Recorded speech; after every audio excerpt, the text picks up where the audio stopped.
You're like a circle that floats around me, keeping me safe and sound. And when I fall, you tied a rope to me.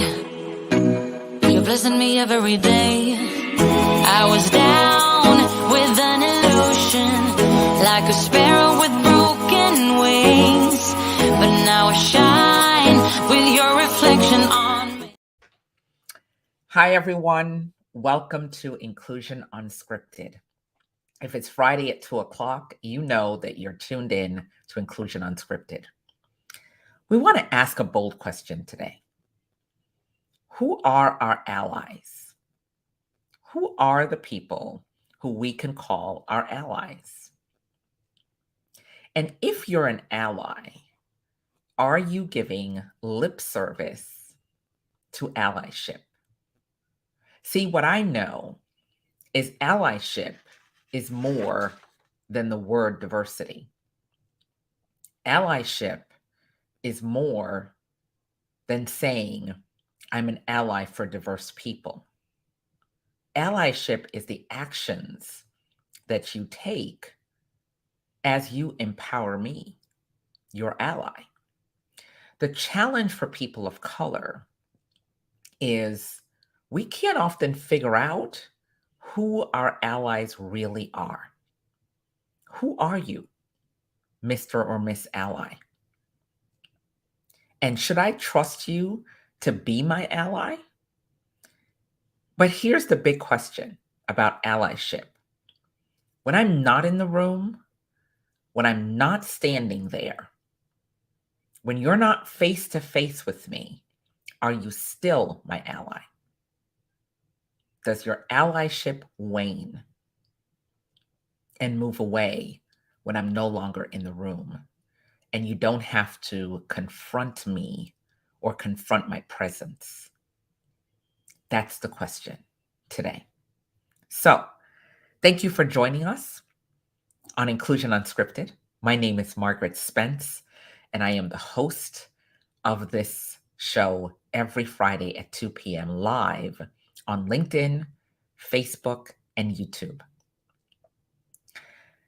The question around allyship, this Black History Month 2023, is simply this. Allies need a little bit less lip service and a little bit more action. And how did I come to this conclusion? This last week has been a reflection. So I want to share a little journey with all of you to this subject and this topic. It's a little painful, honestly, this journey, right? So this week I had last week actually, and earlier this week, I had the absolute honor on Sunday, Monday, and Tuesday of this week to spend time in Charleston, South Carolina, empowering the next generation of insurance leaders. I had an amazing time meeting our next generation of leaders. And I couldn't help but ask myself, how many of those young next generation leaders are going to truly have an ally in their organization that's going to empower them?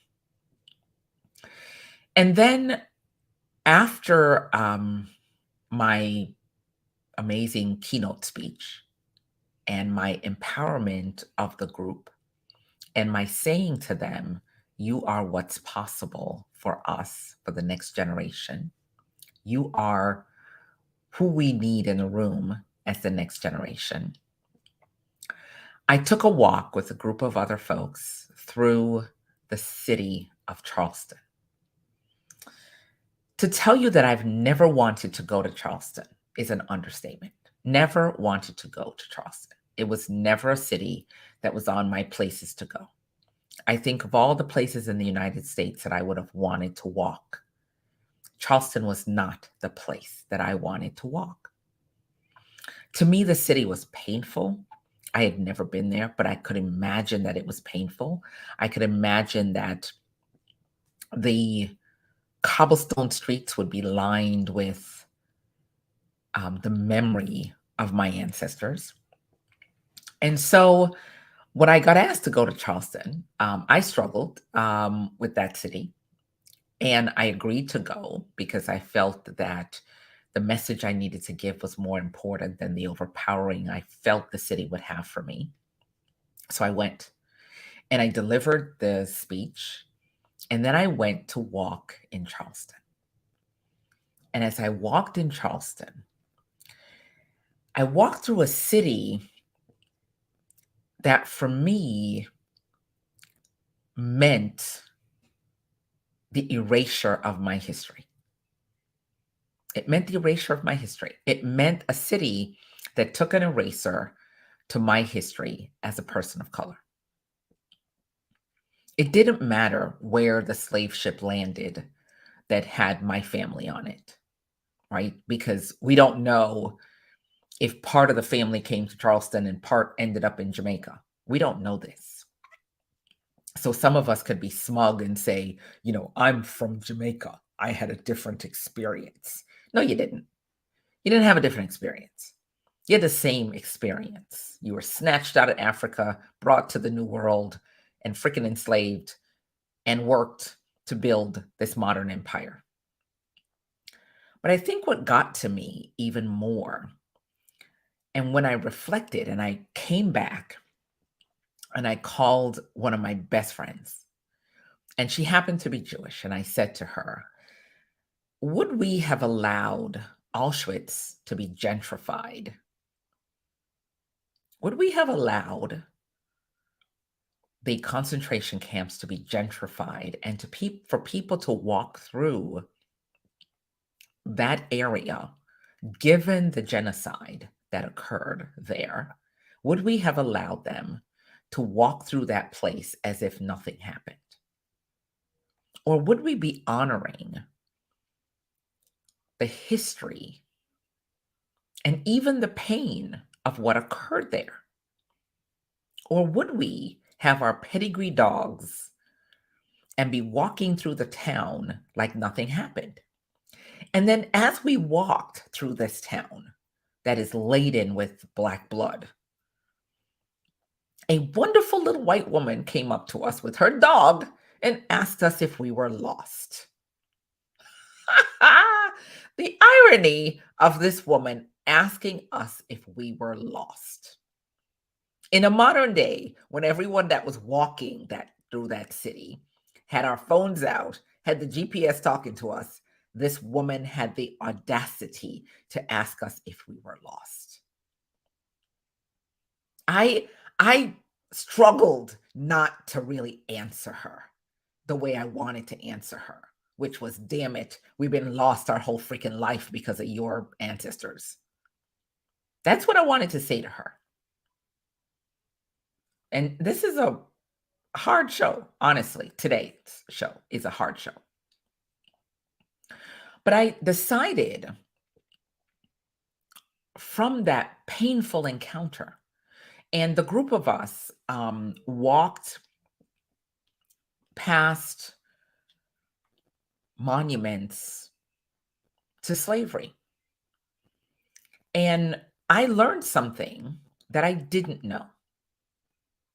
This is what I learned: that Charleston empowered the internal American slave trade. I didn't know that. I don't know why in my mind I thought the internal slave trade was a little bit different. But when I get to Charleston, I realize that the internal slave trade was birthed in Charleston. And we walk the streets and we look at the bricks and we can see the fingerprints and the memories. And the city is heavy. And the city is painful. And for a person of color, the city was overpowering my emotion. It was overpowering my emotion. But the woman asking me if I was lost, right? When I had a GPS going, make a right, make a left, that I think took me to this subject we're talking about today. The fact that people of color really don't have allies. We really don't. We have folks who will advance us, who will champion us, who will do all these things. But our allies don't remain silent in our pain. Our allies don't try to justify our pain. So I came back to sunny Florida. And then I breathed and I came back to sunny Florida. And I again asked myself, who are our allies? Who are the people who are our allies? Who are the people who are willing to not just have lip service on diversity and inclusion, but the people who are really willing to get their hands in the meat and make the sausage anew? Not make the same sausage we've been making, but make a whole new set of sausage that looks differently. Who are those people? And how do we show up as allies, not only for ourselves, but as allies for us as people of color? See, I often think that people are so blinded in discounting our feelings that they don't know how to be our allies. They don't know how. They have no idea how to effectively be an ally for a person of color. So I came back and I had a spirited discussion with my consulting partner. And he said to me, Margaret, you need to not feel that way. You should put yourself in other people's shoes. And I went berserk and I said, if I feel that you're not my ally, I cannot put myself in your shoes to make myself contort to the fact that you're not my ally. I can't do that. I cannot do that. So let's break down allyship today for what it is. Let me break it down for everybody, and I'm going to make this simple so nobody could say, oh, I don't know what Margaret's talking about. We're going to make allyship super simple. It's not going to be the textbook that people have written to make allyship seem like it's something else. It's not going to be that textbook that people have written. It's not going to be these canned training programs that people talk about allyship and say, oh, you should be an ally, and this is what allyship looks like. And you should go read some books and figure it out. That's not what this is today. I am talking to my people today, my people of color. This is who I'm talking to, y'all, as I said to the group Monday.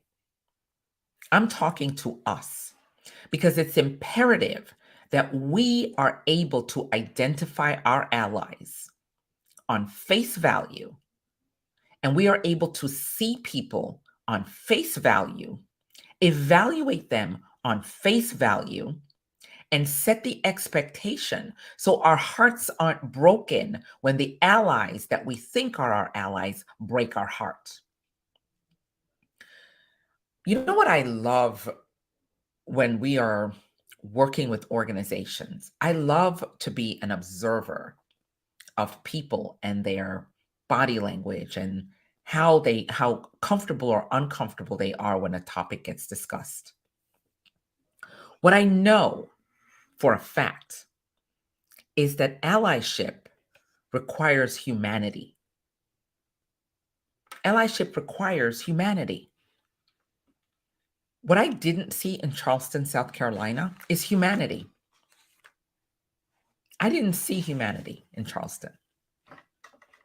Maybe there are people there who are genuinely feeling that this is a sacred place, that the pain inflicted in that city makes it a sacred place that should be honored.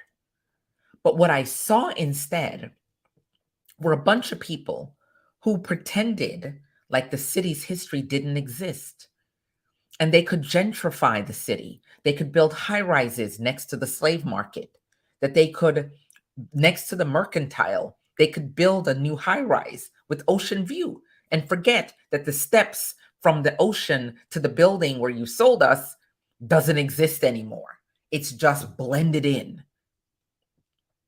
The challenge with allyship is you have the opportunity to stand out as an ally, or you have the opportunity to blend in as an ally. 90% of people who claim to be allies for Black people blend in. You don't want to stand out because standing out ruffles the position that you're sitting in. But see, allyship is humanity. You have to see me first as a human who has a need and a want and a desire. But if you get to dehumanize me, you get to continue to inflict pain upon me. Because as a human, I don't feel. As a Black human, I don't feel. I don't have a heart. I don't feel. I don't feel anything. So today's program is a hard one because we can't keep doing Black history the way that we've been doing it, where we celebrate Black history. We need organizations to honor Black history. I'm tired of organizations picking up the phone and calling me in February to put on a Black history program, and then I don't hear from them again for the next 11 months. And when they call the next time, I say, what progress have you made in your DE&I program? And they say, well, we're back doing another Black history program. Because you want to appease us, but you don't want to honor us and honor our being, our humanity.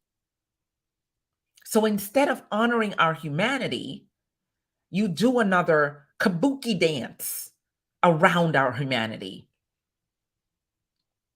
You put on the show for Black history.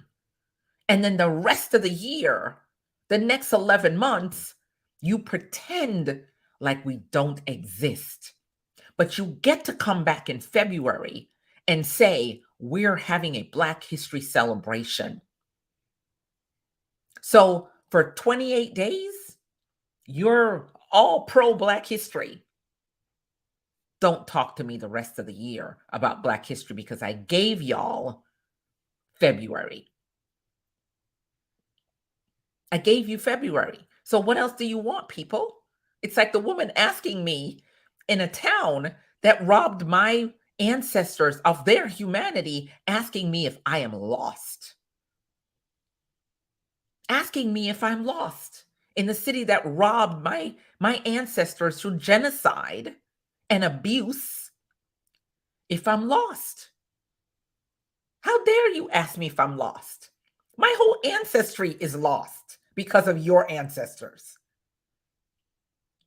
And unfortunately, for Black people, we're expected not to have that pain and not to say that, not to say it out loud, not to disagree, not to feel any way at all. We're supposed to suppress our pain because it makes some people uncomfortable. By golly. So here's the thing. I'm laying the gauntlet down today. Here's a gauntlet. I don't want to be your Black history speaker. Anybody that feels the need to call Margaret to speak for Black history, you're actually asking me to relive my pain. Go find someone else to talk about Black history because I'm honoring my history. I'm not celebrating it on a day that's convenient for you. As I said to the group on Monday, as I stood on the stage in Charleston, South Carolina, and delivered the keynote was, what's your possible? My ancestors couldn't have dreamed of their possible. They couldn't have dreamed of their possible. And I am their wildest dreams around possibility. I'm their wildest dream because I'm standing on a stage helping everyone, black, white, purple, green, orange, yellow. I don't care who you were in that audience. I'm here to help you see beyond the positions you're in right now. So I get to see your humanity. I get to see your possibilities. The challenge with allies is they don't see our humanity and they cannot see our possibility. And we keep expecting them to see what's possible for us, and they cannot see what's possible for us because they're not willing to be uncomfortable with our humanity. They want to be comfortable with us, but not comfortable enough with our humanity. So here's the thing, because this, as I said, this is Black History Month. So I get the platform. Anybody who doesn't like the messaging, feel free, disconnect, turn off, do whatever. Allyship is not an add-on to who you are. It is who you are. You're either an ally for me or you're not. I don't get to do fake allyship. And I don't want fake allies. My humanity requires allyship. See, here's what I know. As a Black person, as a Black woman, everyone is an ally for someone. Let me say that again. Everyone is an ally for someone. What I am asking you to do as a non-diverse person is to embrace being an ally for us. See, because you can be an ally for whoever you want to be an ally for, but you cannot be an ally for us effectively. So let me tell you the 5 forms of inclusion that shows up in the workplace.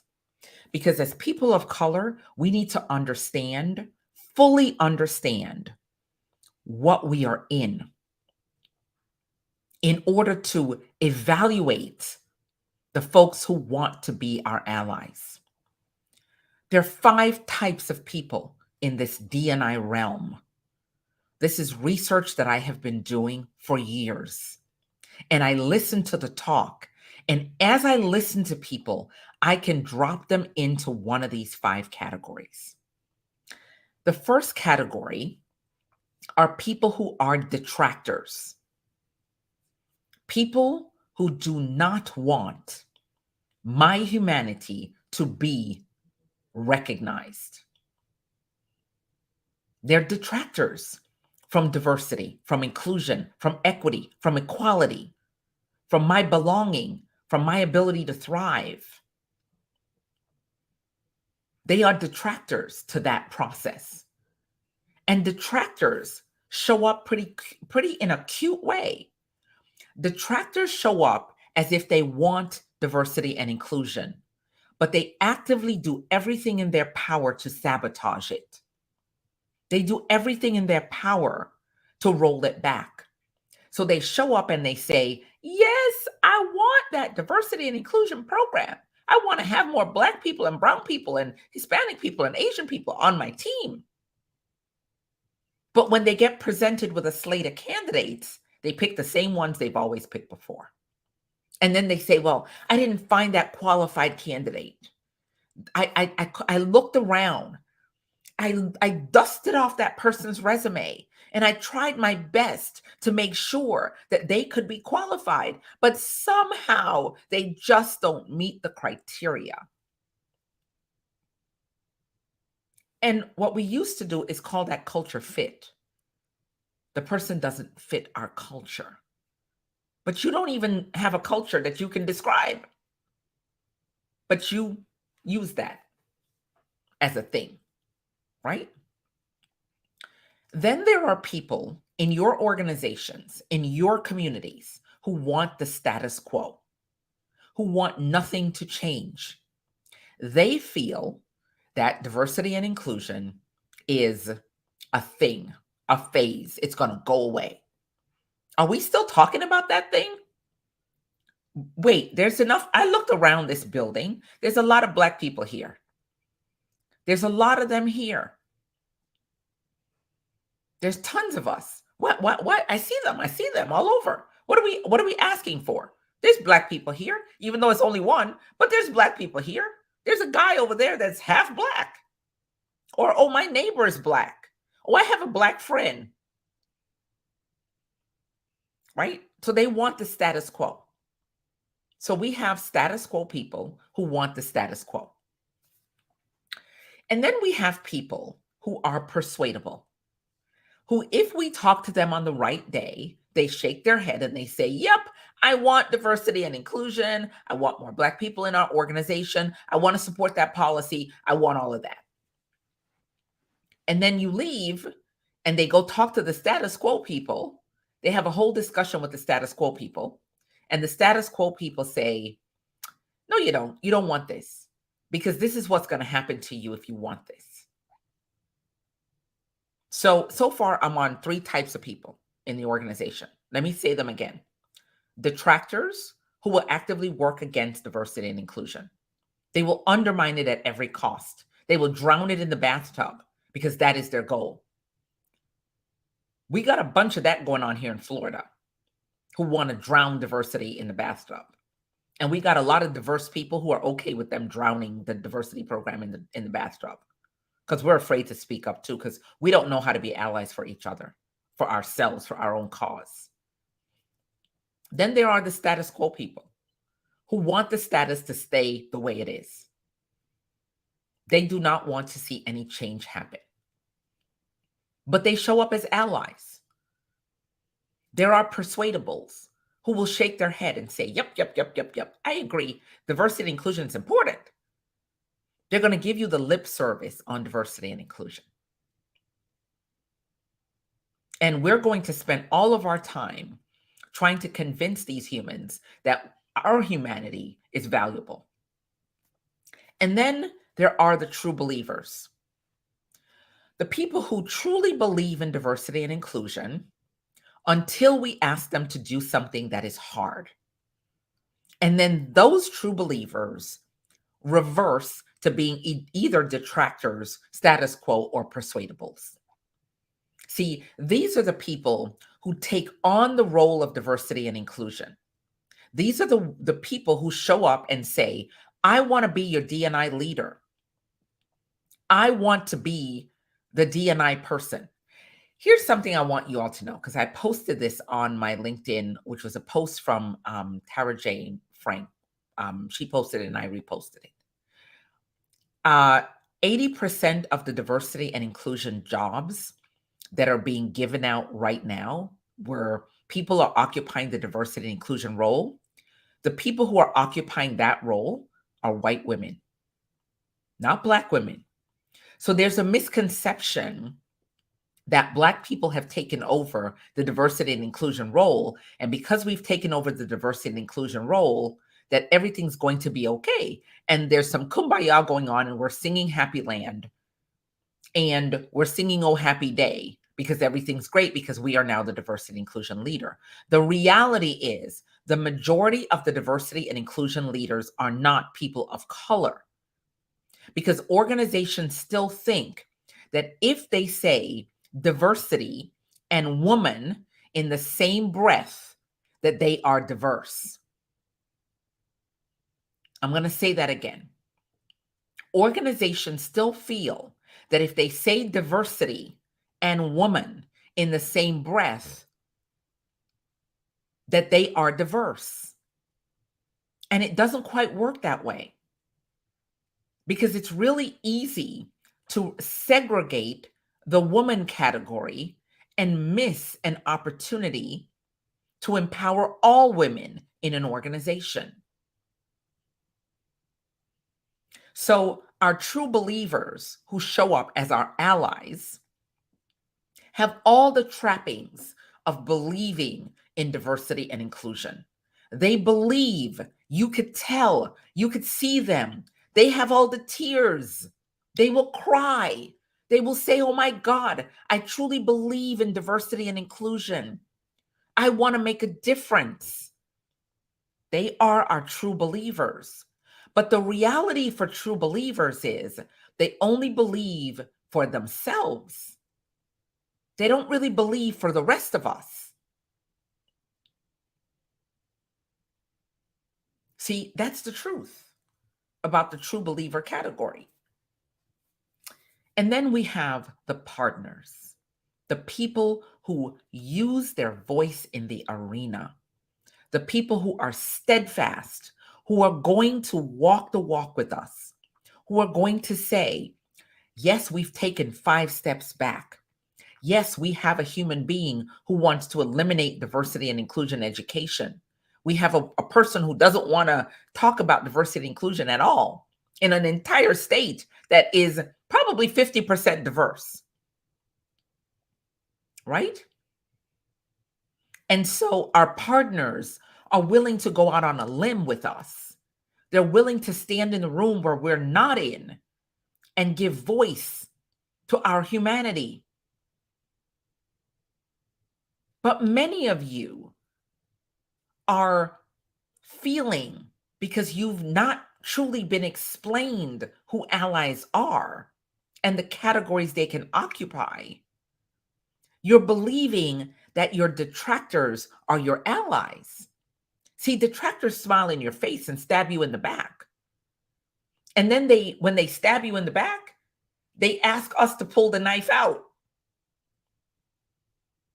That's who detractors are from the diversity and inclusion process, and who they are when they show up as our allies.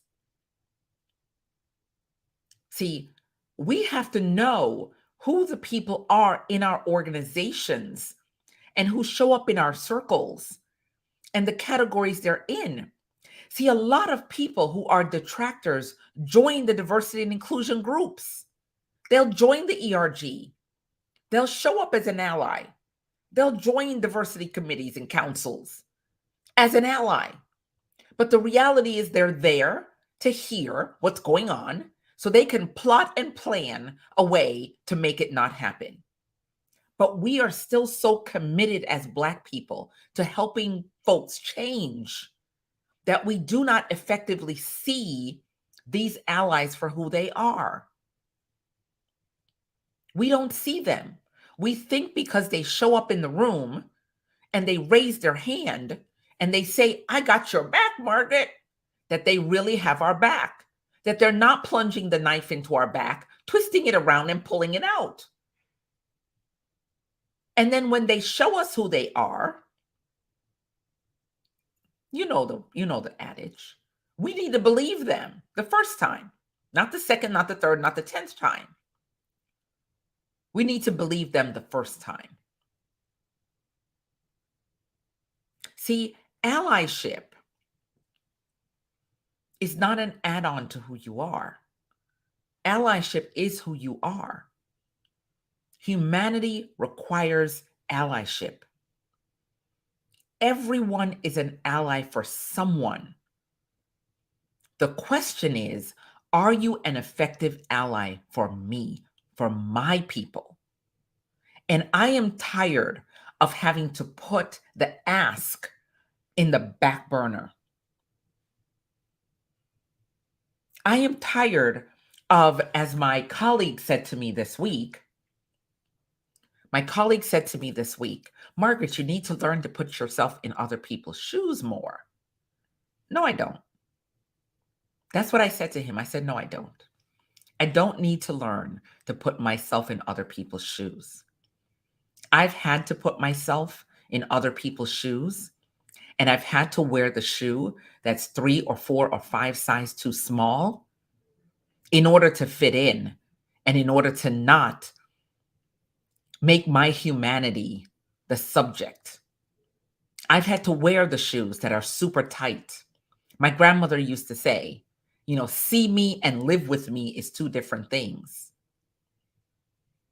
right?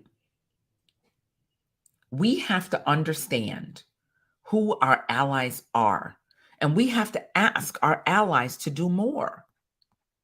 We have to ask them to do more. I firmly believe that allyship is an action verb. Let me say that again.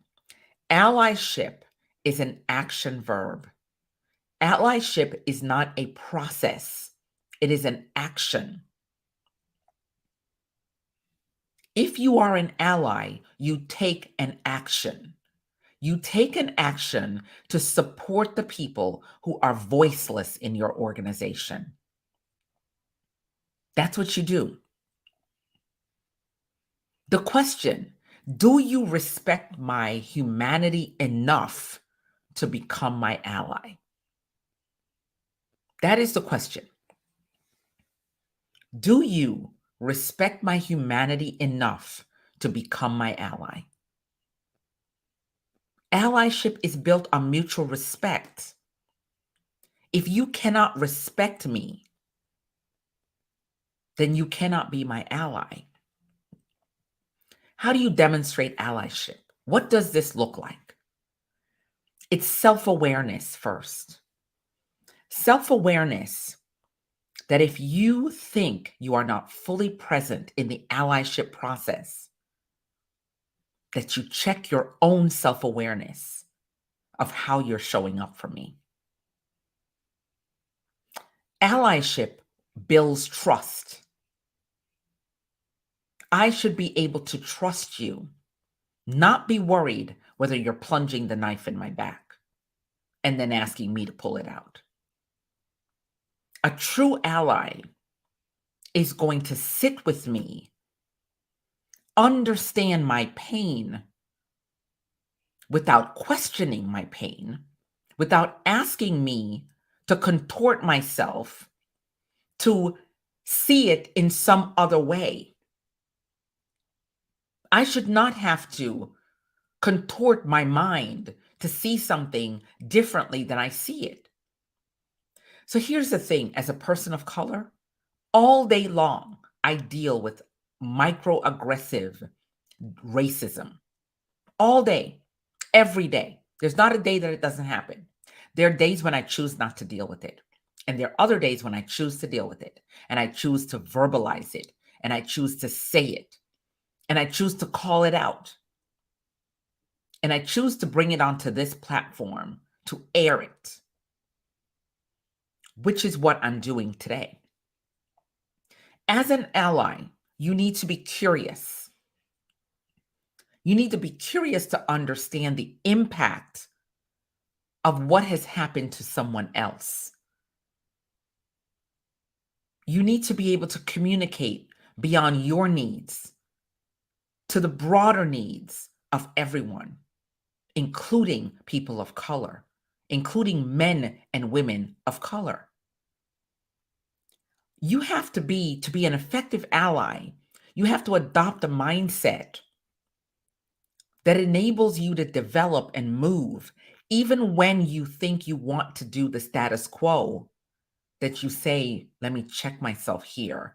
Maybe I should be more of a partner because the lived experience of this person is challenging me to show up differently.